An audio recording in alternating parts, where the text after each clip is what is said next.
And with the ANC, with your current position, what were the challenges that you found in that office, the finance office of the ANC, as I've already pointed out, that in the previous term there were a lot of challenges. The first, that they became so compounded that they were now a public affair of ridicule in terms of, if you would be an ANC worker, it was almost a joke that you don't know where your next salary is going to come from. How did you stabilize it, and what sort of problems did you identify upon arriving in that office? I can share with you that it was a very difficult moment for the organization, and that there were multiple contributing factors, the key being the legislative changes and the rate at which the organization adapted, as well as the environment.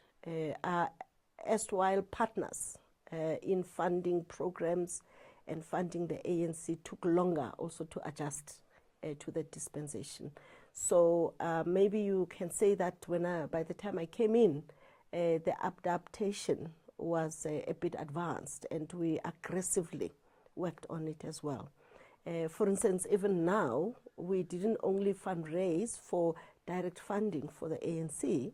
We had to counsel a lot of businesses that if you can't fund, or if you feel you don't want to fund directly a political party, there's a multi-party fund managed by the IEC, and I see quite a number of companies are now contributing there as well. So it is the transition. That was a very difficult period. And we have put also systems in place. I believe in systems. If you don't have a system, you wouldn't know, it would be anarchy. You wouldn't know where to start and all that. We also had to identify creditors who are critical. We had to negotiate, put settlement plans in place, and to rebuild relations as well. And absolutely, we prioritize also the well-being of the workers and their families, because their families were also affected.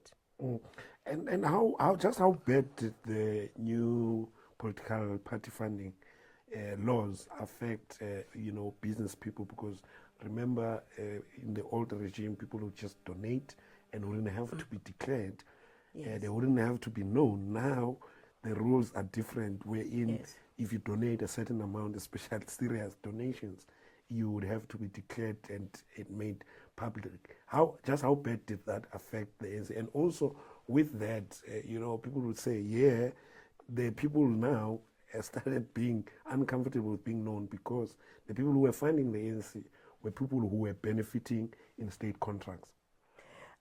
We believe that the act was appropriate, and that perhaps we did not intensely, like we do with other legislation, conscientize the public and the stakeholders.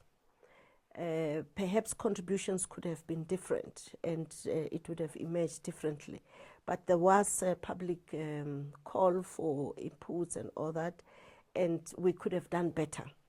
The second thing is also that whereas the state accepted the responsibility to fund political parties, the base was very low, and that was unexpected, but we understood that the state also had other key priorities.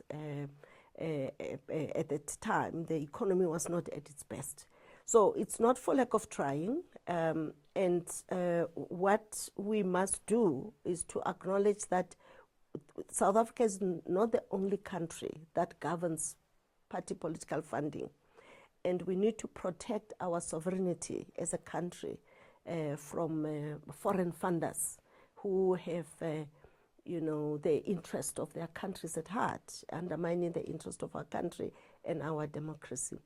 And thirdly, that also with the experience of the state capture and the corruption, and now recently also grey listing, it is important that funders fund because they believe that democracy has to be managed by political parties.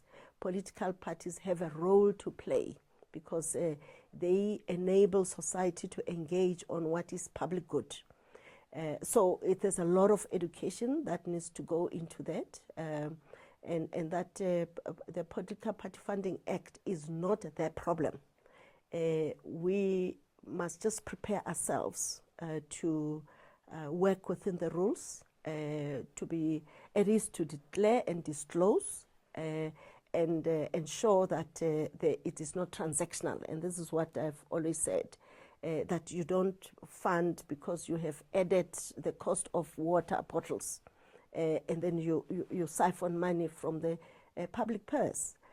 But you fund out of what you have worked for, and you believe it is important for political parties of integrity, of credibility, to continue governing the country as a public good issue. If you think of the July 2021 unrest, it's not only the state that had to come in and encourage communities to defend their assets. We had to go there as the ANC, the whole NEC. We were sent there to the ground to engage, to encourage, to educate that this is our country. If there are problems, we don't pull down the house.